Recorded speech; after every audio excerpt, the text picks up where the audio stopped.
I didn't know if I was going to post after the past few days, but everything was already typed up and saved. I just sat on it, I guess. But now I've decided I don't care. Whatever happens to me happens. After I posted the last part, some oddities happened on my account. I'm not going to dive into theories, I'm just going to state the facts. I posted. Next morning, posts were still saying pending, although they had comments and upvotes. Then they were all taken down, as well as everything in my profile. I tried refreshing pages, rebooting routers, but nothing worked. A few hours later, everything was back to normal after I called Jack and he did some back-end computer work I couldn't begin to comprehend or explain. For the story thus far, I'd normally post a link in the beginning of this to each part, but I'm gonna ask you to just go to my profile. The other parts are all there. For those already caught up, continue reading. It's like someone knew I was onto something and tried to wipe it but failed. Then it happened. I got a call from Jack's mom. Not too weird, but definitely out of the ordinary. She was panicked, I could tell immediately, asking if I heard from Jack. I hadn't since the day before when he fixed my account. She went to his apartment this morning and his car was in the driveway, but no sign of him. I told her I'd try to call, then get back to her. The phone rang but immediately went to voicemail. I called back his mom and told her. She was going to the police. I tried to talk her out of it, saying I'd try looking first some more. Thank God I couldn't. I agreed to meet her at the station. Mother's intuition is a crazy thing sometimes. She was arguing with the officer, who was clearly a kid fresh out of the academy, who was just trying to follow procedure. He politely and professionally told us we can't file a missing persons report for 48 hours. Jack's mom wasn't hearing it, and shortly thereafter a detective overheard and came over looking more like he was trying to save the front desk officer than have genuine interest in our case. He sat us both down and asked what happened. We told him what we know, gave him Jack's information, and he started to dial his phone right at his desk. "Sure you wrote down the right number, kid?" he asked me. I looked confused. It was the right number for sure. "Says the number is no longer in service," he added. "That's impossible, it went to his voicemail recording this morning," I replied. The detective looked at me slightly puzzled, wrote something down, then said he'd be in touch. He shook our hands and gave us his card in case there were updates. I told Jack's mom I'd continue to do what I could, and we went our separate ways. My head was spinning. This all had to be tied together right. Something was telling me that whatever was going on with Jack was someone's or something's revenge for finding what we did. I went home and pored back over the rest of the journal I had already scoured. Here it is for you guys to see. February 20th, 2025, Dive Day. The plan this morning is to go meet with Captain, then get all our equipment and monitoring devices set up and checked before we do final checks with the divers. I also forgot to mention the divers. Because they have to basically free dive at that depth, they're in a saturation chamber to acclimate their bodies to the pressure at depth. Normally, for commercial sat divers, they need weeks of living in a pressurized chamber. But the Navy brought over some special saturation chamber they had on the aircraft carrier that mixed with a newly developed intravenous cocktail. They only needed 24 hours in the chamber before going to the dive bell. It's going to be difficult to run final checks since they go directly from the chamber to the dive bell. But if I've seen anything in my time on board this ship, is that everyone is oddly prepared. And by everyone, I mostly mean the Navy, having contingencies or plans in place like they had trained for this. The dive is scheduled for 0357 UTC, 11:57 p.m. EST for reference. From what I'm told, conditions are ideal topside, both weather and currents included. I got to see the monitoring station where I'll be during the dive. It is the newest and most high-tech equipment. Looked fresh out of the box. I have a team of 5 people under me. James was my number 2 and we had 3 additional techs from Maritime X. I'd be overseeing the dive in its entirety, monitoring the live footage from the diver helmets on a set of computer monitors. I'd also have a headset with a direct line to the divers. No delays or interference at all. Or so I'm promised. Some sort of military tech. Obviously, this being a military-involved operation, all the civilians were made to sign non-disclosure agreements. I didn't know if I fell in the civilian or military category, so this journal is sort of a legal gray area. I like to tell myself that at least. February 21st, 2025. My God, it was terrible. So terrible. There's so much to tell I don't know where to begin. My heart is pounding and my brain is racking itself trying to find some logical explanation for all of this. I'll start from the morning of the dive. James and I ran through the plan once again with the team in the monitoring station. The techs ran us through a quick demo of how to use the basic parts of the dive cameras. I had a set of 4 screens in front of me, 3 showing the helmet and body camera footage from each diver, and the 4th was from a submersible ROV unit that I was able to freely control. The tech set it up so it was operated with a video game style controller, easy enough for anyone to use with some basic pointers. James had the same setup. The divers exited their chambers into the dive bells. They adorned their suits. These weren't the big astronaut-looking ones you normally see in saturation divers that were hooked to the bell by a lifeline, a series of intertwined cables feeding air, hot water, and other important necessities straight to the diver suit. They still had helmets encapsulating their whole head, smaller, and atop sat a series of lenses and goggles that could be dropped down and interchanged. The suits were sleek but clearly reinforced, sort of like Iron Man but less flashy and more subtle. A worker came over to each diver and used a power drill to secure the bolts of the helmets to the suits at the neck area. Then again, but this time around the wrists and ankles, where the gloves and boots met the rest of the body. We could see them through a glass wall that separated us from the airlock where the chamber met the bell. The divers gave a thumbs up to the worker, then each other. On the wall near them were 3 assault rifle-style looking objects. Each diver picked one up and sighted it down and checked around on some features I couldn't make out. They weren't normal guns, but definitely a gun, some sort of advanced infantry-style weaponry. I noticed their dive knives were located in sheaths on their shoulders. That's a more tactical placement. Divers, in my experience, keep them somewhere on the thigh. The more and more I stared, the divers appeared to have combat features on their suits. They looked at us and tested communications. Before I could ask what the guns were, Captain Downs came over my shoulder and pressed the comms button. Loud and clear, he said into the headset microphone I was wearing. He and the divers exchanged another thumbs up, then they disappeared, one by one, into the diving bell. Weapons. I looked up and asked Downs. It was need to know at the time, had to get you here no matter what. He replied, looking almost apologetic. It's all right, I replied, and I was genuine. It was more so the confusion of why need weapons on a dive. I'd never heard of that. But why? I added. Captain Downs stood up and signaled me over to a corner of the room away from James and the other techs. I know you saw the shadows in those videos. I saw it in your eyes. It was the same look I had the first time I saw one. We have every reason to believe whatever these openings are down there, they're letting something in. Humanoid, shadow-like creatures. They don't move normally, they can fly freely through the water as if it isn't there. Teleport from one location to the next.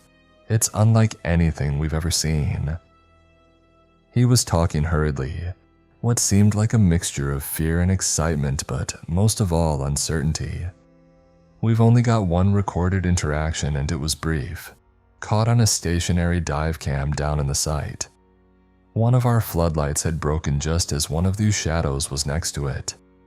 Although we caught it in a frame-by-frame analysis, the thing totally dissipated briefly and then reformed once the electric burst from the light bulb was extinguished. The weapons they have are precautionary. Military has contingency for everything. The guns fire high-frequency, targeted electromagnetic waves inside an artificial air pocket that will burst upon contact with target. Tested thoroughly and is all but ready for widespread military use. If all goes well, you'll hear about it in the news within the coming months. This was all so much, but I was relieved in a sense. I'm glad I wasn't crazy in seeing those shadow things. Even more glad I wasn't the one to have to bring it up. The dive bell was hoisted off the deck of the ship by a large hydraulic crane. It was suspended over the water, then it dropped, maintaining a thick rope of intertwined wires and tubing that were kept together with a transparent nylon material. The dive bell was connected to the ship, sharing its air and heating regulation systems, as well as direct communication lines to the vessel. It took about 4 hours to reach the site. Once it arrived, the bell stopped ascending and sat hovering over the sunken cul-de-sac.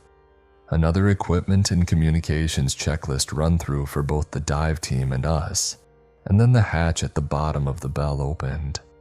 A cage descended with 3 walls jutting out from the center, and each diver was standing in their own tight section of it. Inside the bell stayed one technician diver who maintained the systems inside and kept in contact with the surface. A latch opened on the cage and each diver stepped out. What looked like air hissed out from the tops of the dive suits' backpacks, and all 3 divers were swiftly propelled downward, slowing once their boots reached the ocean floor. Their boots lit up at the soles, almost looking like they had magnetized to the surface. The nerd in me was going crazy over getting to see all this new technology the military doesn't tell us about. But part of me also knew that if they were willing to take the risk of civilians being exposed to it, whatever is going on here is serious and maybe out of military control. The divers fanned out like a tactical unit, sweeping their immediate surroundings with the flashlights mounted on their guns, as well as the ones protruding from their suits. I watched through each diver's live feed. It was in first person, and I was so engrossed in the screen it was eerily feeling like I was down there with them. I was happy I wasn't. They went into the first house. Furniture floated around lifelessly. Sunlight creeped in through broken windows coming from the floodlights we'd set up around the perimeter of the site. Nothing substantial enough to warrant unaided visibility, though. Ray's camera view looked down as he removed a device from his belt. It was some sort of device giving off electromagnetic radiation readings, with a bar of color going from green on the left, then transitioning to yellow, then red on the right. A needle danced in the center of the green area. Ray pointed it around some more, stopping on one direction where the needle spiked briefly. He looked up and over, waving his hand in the direction the device was pointing. Then Dan and Jen nodded and the 3 stacked up in a line, walking forward toward a set of stairs. Slowly and methodically they moved up the stairs, each step seeming to lock in place from their boots. But they moved with ease. Dan was the first at the top of the stairs. He looked to his left, then right. A small hallway on either side. One section led to the open ocean through a decimating hole in the roof. The other side had a room with no door. The team moved in, clearing it quickly. A crib floated pushing up on the ceiling, and stuffed animals with the frayed or missing appendages floated in a corner by a small bookshelf adorned with colorful children's books. Ray looked back down at the device. The needle still resided in the green zone. Clear. His voice echoed in the headset in my ear. The team then free swam out of the house via the hole in the roof and then over to another semi-standing house's rooftop. Something beeped and then Ray's camera showed the device again, with the needle in the center of the spectrum now, locked in place in the yellow. Entering, Jen said. They swam through a broken window that they were able to pull the frame out of. When they were inside, their boots locked back into the floor. They swept each room, 2 bedrooms and a bathroom, also out of place this deep underwater. The place was furnished, but it was allegedly a test site. It looked lived in. But then why the mannequins? I had more questions than answers. Before I could think of another, all 3 dive cameras lit up bright white. After a second or two, they dimmed, and all of them were fixated on what was in front of them. They were getting ready to go down to the first floor of the house when, at the bottom of the stairs, a glowing purple slit appeared in front of them, surrounded by pulsating grayish-black stone-like objects, lit up by the back glow of this opening. Before anyone could say anything, a shadow whipped out of the portal and then it closed. The room was dark again, still, like it should be 15,000 feet underwater. Only right now it shouldn't have been. Clear to engage. Captain Downs grabbed the headset off me and yelled into the microphone piece. Before I could talk to him, he ran over to the satellite phone hooked on the wall. I watched as the divers' views all went in different directions, the shadow figure dancing between the monitors my eyes were locked on. A flurry of bright shots emanated from their weapons, and one seemed to make contact. Everyone immediately grabbed their heads. A shriek so loud it felt like my brain was being violently shaken screamed in my skull. I imagine the same thing for everyone happened as we all briefly convulsed in agony. I looked back at the dive cameras. The creature began to dissipate, but then through Jen's camera I could see it wrapping itself around Dan. He was unable to move, locked in place. I could see his face and his eyes went black. His veins glowed in his face and down his neck. His mouth began to open as if to say something, and then the creature stretched out an elongated arm and simply tapped the glass on the face of Dan's helmet. The creature disappeared, and in the same second I saw Dan return to his body. The real Dan, he looked shaken, then immediately panicked. Before I could realize, a huge crack in the glass formed covering his face. And then, it was like a red mist just kind of spilled out when the pressure caved it in. I looked away. Dive team, return to Bell now. The diver in the Bell screamed over the shared communications line. The lights in the room shut and were replaced with a glowing red one. Over the PA system, an automated voice said all too calmly, "This is a lockdown, remain in your stations. This is a lockdown, remain in your stations." Then it stopped sounding. My gaze fixed back to the divers. It would take them about a half hour to get back to the dive bell, and they knew they didn't have time to spare. I could feel the ship began to move. Within 10 minutes it was shaking violently. I could see through a window that a violent lightning storm had seemingly come from nowhere. Thunder clapped and rain poured shortly thereafter. I waited as the divers were still a little bit a ways from the safety of the bell. Although as each minute passed, the dive bell became less safe. The ship, 15,000 feet above it, connected by a long run of wire violently being tossed around 10 to 20-foot waves, static began to crackle in and out of all the screens in the room. The techs assured me it wasn't the machines but rather outside interference. That was the term they used. The monitors came back on after a while, and I could see that Jen and Ray's dive cameras were looking up at the bell, getting closer and closer to being right below it. Again, a bright light filled their screens as well as the submersibles. I had been following them loosely on their way back, seeing as the ROV couldn't fit into any of the structures. The monitors focused again and Ray and Jen looked at the seabed around them. Those purple tears were popping up left and right. Shadowy humanoids, some crawling, others dashing their way out of these openings. There was more darkness than there was light. The only thing I could see was Jen's camera looking up at the dive bell. Shadows danced around the cable atop it as it floated in the surrounding ocean.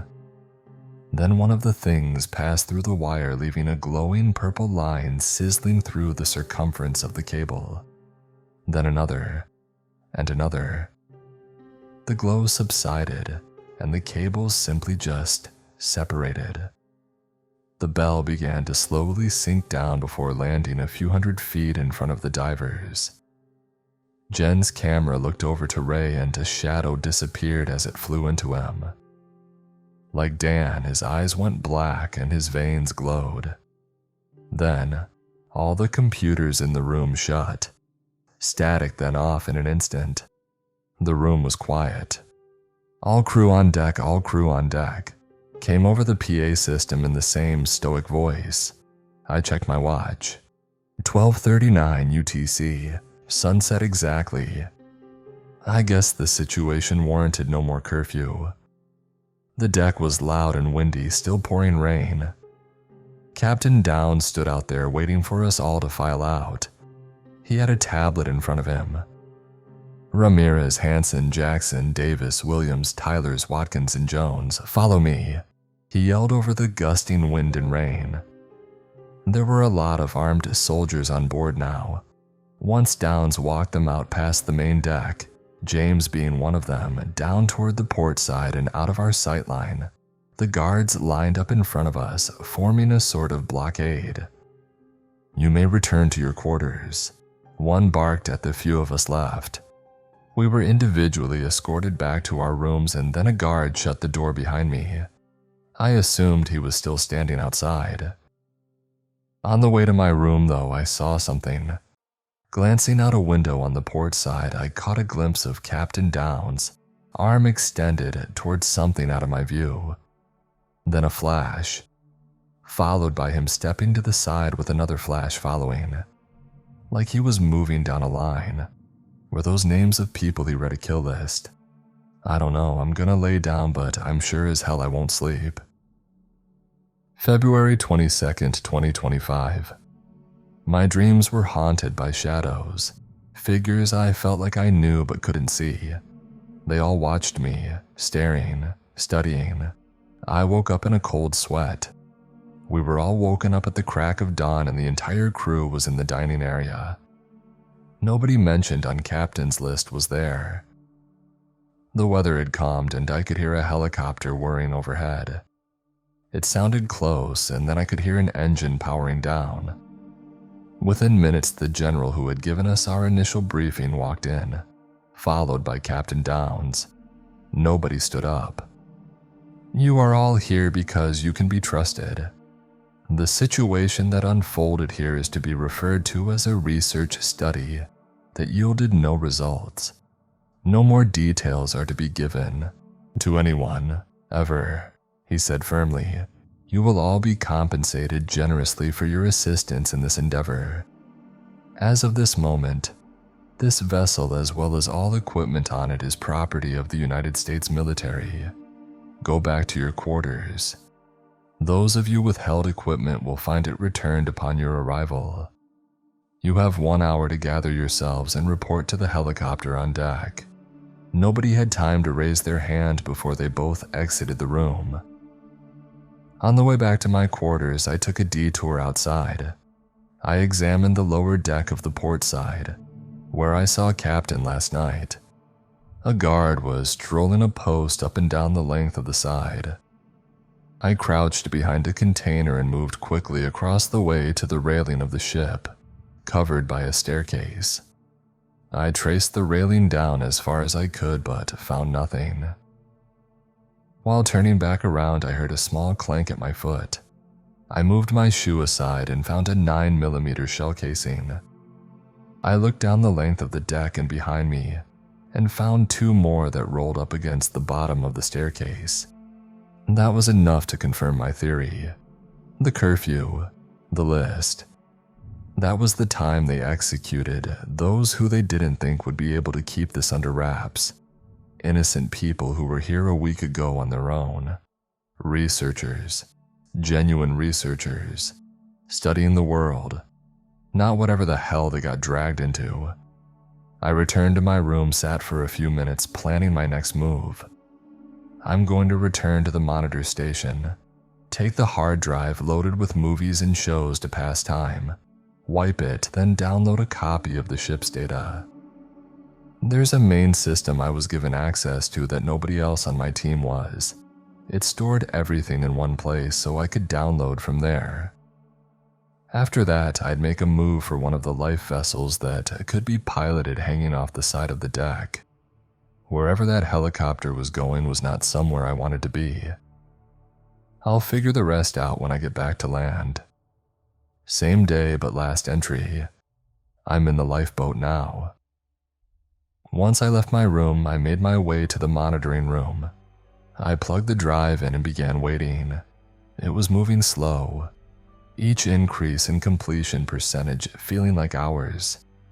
That's when it happened. A guard walked in, the one that barked at us last night on deck to get back inside. "You're not supposed to be in here," he said assertively, raising his rifle at me. I lifted my hands, my eyes quickly darting away from the hard drive, sticking out from the computer next to me. I hoped he wouldn't, but he noticed and then told me to get on my knees. I obliged. As he walked over, I quickly threw myself up and into him, pushing him toward the nearest wall.